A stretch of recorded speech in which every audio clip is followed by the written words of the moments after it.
UFC के latest news और update की इस वीडियो में मैं अपने भाइयों को वेलकम करता हूं। आज की ये वीडियो इंटरेस्टिंग होगी क्योंकि हबीब ने कहा है कि वो अब ज़्यादा कोचिंग के अंदर इंटरेस्ट नहीं ले रहे हैं, मज़ा नहीं आ रहा है उन्हें। और क्या इलिया टोपुरिया वर्सेस इस्लाम की फाइट सारे रिकॉर्ड तोड़ देगी? और हाँ, अलेक्जेंडर वोल्कानोव्स्की परेरा के साथ भी फाइट करने को रेडी हैं।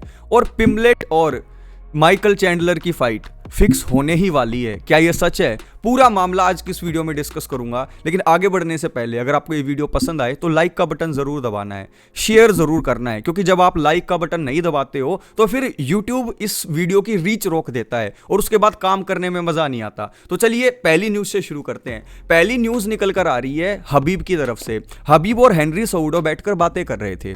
वहां पर हेनरी सोउडो ने कहा कि इस्लाम मखाचेव की फाइट अगर इलिया टोपुरिया के साथ हो जाती है तो वो फाइट जॉन जोन्स और टॉम एस्पिनल की फाइट से भी कहीं ज्यादा बड़ी होगी 2025 में। और ऐसा मैं भी मानता हूं। मुझे ऐसा लगता है कि अगर आप देखें आज के टाइम पर तो जॉन जोन्स और टॉम एस्पिनल की फाइट का सभी वेट कर रहे हैं। वो बहुत बड़ी फाइट होने वाली है क्योंकि हैवीवेट डिवीजन में एक तरफ है इंटरिम चैंपियन और दूसरी तरफ है प्योर चैंपियन जॉन जोन्स। लेकिन उनसे भी बड़ी फाइट इलिया टोपुरिया वर्सेस इस्लाम की हो सकती है क्योंकि ये चैंप वर्सेस चैंप फाइट होंगी।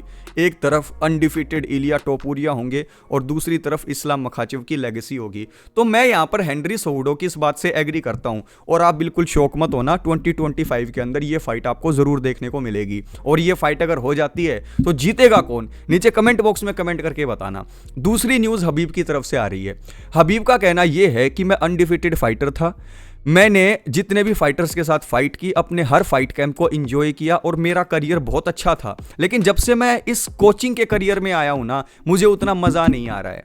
यानी कि आप अगर ये कहें कि हबीब एज ए फाइटर खूब मजा लेते थे लेकिन एज ए कोच उनको मजा नहीं आ रहा है, तो भाई मैं कहीं ना कहीं रिलेट कर सकता हूं हबीब के साथ। क्योंकि हबीब एक तगड़े फाइटर थे, उनको अब तक फाइट करते रहना चाहिए था। लेकिन उनकी पर्सनल लाइफ और उनके फादर के डिमाइस के बाद उन्होंने फैसला लिया कि वो स्पोर्ट्स को छोड़ देंगे, एक्टिव पार्टिसिपेशन नहीं रखेंगे एज ए फाइटर, लेकिन वो कोच बन जाएंगे। उसके बाद उन्होंने अपने फादर के सपने को पूरा किया और आज के टाइम पर दागिस्तान से एक बड़ा फाइटर निकल के सामने आ रहा है और उसके पीछे हबीब का बहुत ज्यादा बड़ा रोल है। तो यहां पर हबीब की यह बात कि हाँ वो कोचिंग को इतना एंजॉय नहीं कर रहे लेकिन फाइटिंग करियर को एंजॉय कर रहे थे, ये इसलिए भी है क्योंकि जब ऑक्टागोन के अंदर उनके फाइटर उतरते हैं तो लड़ना उनको खुद पड़ता है। उनके ऊपर बहुत स्ट्रेस रहता है हबीब के ऊपर, क्योंकि वो तो बस बाहर केज के बाहर बैठकर वो उन्हें गाइड करते रहते हैं, लेकिन वो फाइट तो नहीं कर सकते ना उनकी जगह पर खुद आके। तो यहां पर हबीब का ये कहना कि कोच की बजाय फाइटर में ज्यादा मजा था, मैं बिल्कुल एक्सेप्ट करता हूं। तीसरी न्यूज है यूएफसी पावर हाउस चैनल की तरफ से।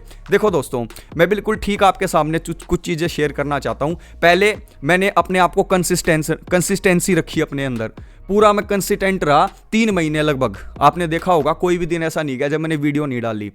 ठीक है, वीडियो क्वालिटी सबसे टॉप कर ली, उसके अलावा ऑडियो की दिक्कत रहती थी वो ठीक कर ली, थंबनेल की दिक्कत थी वो ठीक कर ली, लेकिन उसके बाद भी इंडियन ऑडियंस से मुझे प्यार नहीं मिल रहा है। तो कहीं ना कहीं मैं फुल टाइम इंग्लिश में स्विच कर सकता हूं अभी।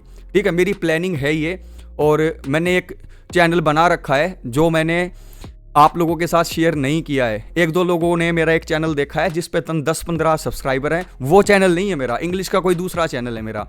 तो मैं सोच रहा हूं कि मैं फुली इंग्लिश के कंटेंट के अंदर घुस जाऊं, क्योंकि इंग्लिश के कंटेंट के अंदर मुझे व्यूज़ आधे भी मिल रहे हैं लेकिन मेरा रेवेन्यू इससे बहुत ज़्यादा कहीं हो रहा है। तो मुझे लग रहा है कि यार यूएफसी के इस स्पेस के अंदर हिंदी में मैं काम तो करता रहूँगा लेकिन जैसी रिकग्निशन मुझे मिलनी चाहिए वैसी मिल नहीं रही है भाई। और अब भाई इस चीज़ में मुझे कहने में बिल्कुल भी शर्म नहीं है, आप किसी के साथ भी कंपेयर कर लो, माई कंटेंट इज़ बेस्ट। लेकिन उसके बाद भी अगर बेकार चीजों को प्रमोशन मिलता रहता है और रियल हार्ड वर्किंग जो चैनल है उसको पीछे किया जा रहा है, तो भाई अपने पास रखो तुम्हें तुम्हारी यूएफसी का कंटेंट मुबारक हो, मुझे नहीं करना काम। तीसरी जो न्यूज है वो लियोन एडवर्ड की तरफ से आ रही है। लियोन एडवर्ड का कहना है कि उनकी फाइट कार्लोस प्रेटस के साथ हो सकती है। कार्लोस प्रेटस एक नॉकआउट मशीन है, वेल्टरवेट डिवीजन में तहलका मचा रखा है उन्होंने। जब से आए हैं डेना वाइट की कंटेंडर सीरीज से, तब से लेकर अब तक सारे नॉकआउट निकाले हैं। अब स्ट्राइकर वर्सेस स्ट्राइकर की यह फाइट होगी। और यहां पर कार्लोस प्रेटस ने अपनी इंस्टाग्राम स्टोरी के ऊपर भी ये पिक शेयर कर दी जहां पर एक तरफ लियोन एडवर्ड है, दूसरी तरफ वो हैं। और ये अब कयास लगाए जा रहे हैं कि काफी जल्दी ये फाइट फिक्स हो सकती है। मैं तो चाह रहा हूं कि ये फाइट जल्दी से फिक्स हो जाए, बहुत मजा आएगा। कार्लोस प्रेटस अगले नंबर 1 कंटेंडर भी बन सकते हैं इन द फ्यूचर, क्योंकि he has all the pedigree which is needed to become a good UFC fighter. चौथी जो न्यूज़ है वो है इस्लाम मखाचेव की तरफ से। देखो, इस्लाम मखाचेव को मैं पसंद करता हूँ, हमेशा इस्लाम मखाचेव को मैं पिक करता हूँ किसी के भी खिलाफ फाइट में। आपने ये चीज़ देखी होगी, और मेरे चैनल पर भी आप वीडियोस को देखेंगे तो कोई ये नहीं कह सकता कि I don't like Habib and his team. I like Habib, I like Islam Makhachev and his team. लेकिन अभी उनकी तरफ से ये आ रहा है कि वो ईजिली ड्रेकस डुप्लेसी को हरा देंगे, यानी कि बिलाल मोहम्मद के लिए तो 170 के अंदर मूव अप करेंगे नहीं इस्लाम। ऑप्शन क्या बच गया कि अगर डबल चैंप बनना है तो मिडिल वेट में चले जाओ। तो यहां पर हावियर मेंडिस का, इस्लाम मखाचेव का और बाकी जो उनके दोस्त हैं उन सबका कहना यह है कि इस्लाम मखाचेव डीडीपी को हरा देंगे। भाई मैं हाथ जोड़कर कहना चाहता हूं ऐसे फाइटर को कि भाई मैंने मान लिया इस्लाम मखाचेव बहुत बढ़िया फाइटर है, लेकिन क्या वो डीडीपी को हरा देंगे? यार साइज भी कुछ होता है, वेट क्लास भी कोई चीज होती है। आप अगर ये कहें कि डीडीपी को हमजत चिमाएव हरा देंगे तो उसमें भी आप ये बोलोगे कि टफ फाइट होगी, लेकिन क्या आपको लगता है इस्लाम मखाचेव डीडीपी को हरा देंगे? बिल्कुल नहीं हरा सकते। जैसे इस्लाम मखाचेव ने कहा था ना कि अगर इलिया टोपुरिया को पहली हार चाहिए और वो अनडिफिटेड नहीं रहना चाहते तो फाइट फिक्स करा दो, कोई दिक्कत नहीं, मैं हरा दूंगा। ऐसे ही इस्लाम मखाचेव, अगर आपको अपनी लेगेसी टार्निश करनी हो और आपको अगर ब्रूटली नॉकआउट होना हो या सबमिट भी होना हो इवन, तो आप डीडीपी के साथ फाइट कर लो। DDP can knock him out and choke him out. This is the harsh reality, क्योंकि वेट क्लास को सोच समझ कर ही बनाई गई है। और जिसको अगर ये कोई शक या कोई वहम हो कि इस्लाम मार देंगे 185 के अंदर ड्रेकस डुप्लेसी को, तो ऐसा बिल्कुल नहीं होने वाला है। और इवन मैं ये सोचता हूं कि हमजत चिमाएव और इस्लाम मखाचेव की 185 के अंदर फाइट कर देनी चाहिए। That will be the biggest fight of UFC. और सिर्फ मैं नहीं कह रहा, ऑनलाइन इंटरनेट के ऊपर भी ये बातें चल रही हैं कि इस्लाम और हमजत में से 185 में जीतेगा कौन। आप बताओ कौन जीतेगा? इस्लाम हरा देंगे हमजत को 185 में? मुझे नहीं लगता। Khamzat Chimaev will rip apart Islam Makhachev in 185 division. समझ रहे हो? तो इस्लाम मखाचेव के लिए 170 तक ठीक है, लेकिन उससे आगे नहीं हो पाएगा भाई। अगली खबर ड्रेकस डुप्लेसी से निकल के आ रही है। ड्रेकस डुप्लेसी ने अपने इंस्टाग्राम के ऊपर एक फोटो डाली जिसके अंदर उन्होंने एक शार्क मछली को पकड़ रखा था। अब उनके ऊपर कमेंट करने लग गए लोग कि देखो आपने इस मछली को पकड़ लिया है, आप इसकी पप्पी ले लो, क्योंकि आपको पता है कि ड्रेकस डुप्लेसी फाइट से पहले अपने कोच की पप्पी लेते हैं। तो उन्होंने कहा कि यार मैं इसकी पप्पी नहीं ले सकता क्योंकि ये मुझे काट लेगी और मेरा हाल हमजत चिमाएव के होठ जैसा हो जाएगा। तो मैं हमजत चिमाएव जैसे होठ नहीं रखना चाहता, इसलिए मैं पप्पी नहीं ले रहा इसकी फिश की। तो यहाँ पर ड्रेकस डुप्लेसी ने जो हमजत चिमाएव को चोट लगी हुई है उसकी तरफ इशारा किया और उनको ट्रोल किया। अब देखो ड्रेकस डुप्लेसी ना, आप मानो चाहे मत मानो, बहुत तगड़े ट्रैश टॉकर है। वो कहते हैं कि दुखती रग के ऊपर हाथ रखना, ये आता है ड्रेकस डुप्लेसी को। वो ज्यादा कुछ बातें नहीं बोलते, लेकिन जो बोलते हैं ना वो ऐसी बात बोलते हैं जो डायरेक्ट यहां पर दिल पर आकर लगती है। तो इसका जवाब हमजत ने दे दिया। हमजत ने रिप्लाई किया कि एक फोटो के अंदर 2 मरी हुई मछलियां दिखाई दे रही हैं। इसका मतलब कि ड्रेकस डुप्लेसी भी एक मरी हुई मछली है। तो यहां पर जो इनकी बीफ चल रही है वो देखने में मजा आ रहा है। और जब शॉन स्टिकलैंड के खिलाफ ड्रेकस डुप्लेसी अपने टाइटल को डिफेंड कर लेंगे तो नेक्स्ट टाइटल शॉट हमजत को मिलना ही है। लेकिन अब ये भी खबरें आ रही हैं कि हमजत चिमाएव एलेक्स परेरा के साथ फाइट करेंगे, देखना होगा। लेकिन अगर आप मुझसे पूछो तो आज के टाइम पर ड्रेकस डुप्लेसी और एलेक्स परेरा दोनों को हराने का दम रखते हैं हमजत चिमाएव। नेक्स्ट न्यूज निकल कर आ रही है माइकल चैंडलर की तरफ से। माइकल चैंडलर 5 में से अपनी पिछली 4 फाइट हार चुके हैं। डैन हुकर और टोनी फर्गसन के अलावा उन्होंने किसी को यूएफसी के अंदर नहीं हराया, लेकिन वो फाइट बहुत अच्छी करते हैं, इसलिए फाइट के जो फैंस हैं वो उनको पसंद करते हैं। लेकिन अब उनकी फाइट होने के चांस बन रहे हैं पैडी पिमलेट के साथ। अगर पैडी पिमलेट से वो हार गए तो भाई माइकल चैंडलर के लिए सब कुछ खत्म हो जाएगा। उनकी जो बची खुची रेपुटेशन भी है, जो बची खुची हाइप भी है, वो भी चली जाएगी। तो माइकल चैंडलर को ये फाइट जीतनी ही जीतनी होगी। लेकिन कहीं ना कहीं मुझे माइकल चैंडलर के लिए डर लग रहा है। आप सोच रहे होगे कि यार क्या सच में पैडी पिमलेट माइकल चैंडलर को हरा देगा? यार माइकल चैंडलर के अलावा कोई भी टॉप 10 में होता ना, मुझे डर नहीं लगता। लेकिन माइकल चैंडलर को यार शायद पैडी पिमलेट पेल दे, इसके बारे में भी बात करेंगे। लेकिन आपको क्या लगता है, पैडी पिमलेट पेल देंगे माइकल चैंडलर को? मुझे तो लगता है कि ऐसा हो सकता है।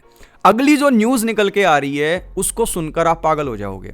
अलेक्जेंडर वोल्कानोव्स्की का कहना यह है कि मुझे पैसे दे दो, मैं एलेक्स परेरा के साथ फाइट कर लूंगा।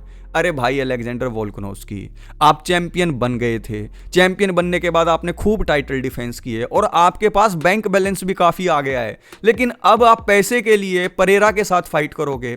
भाई जाग जाओ यार। अगली फाइट आप इलिया टोपुरिया के साथ भी मत करो, मैं आपको ये सजेस्ट कर रहा हूं, क्योंकि इलिया टोपुरिया के साथ अगर आपने अगली फाइट की तो Ilia Topuria is gonna knock you out once again, and if you will be knocked out in consecutive 3 fights then your comeback should be delayed. तो आप कमबैक ही नहीं कर पाओगे।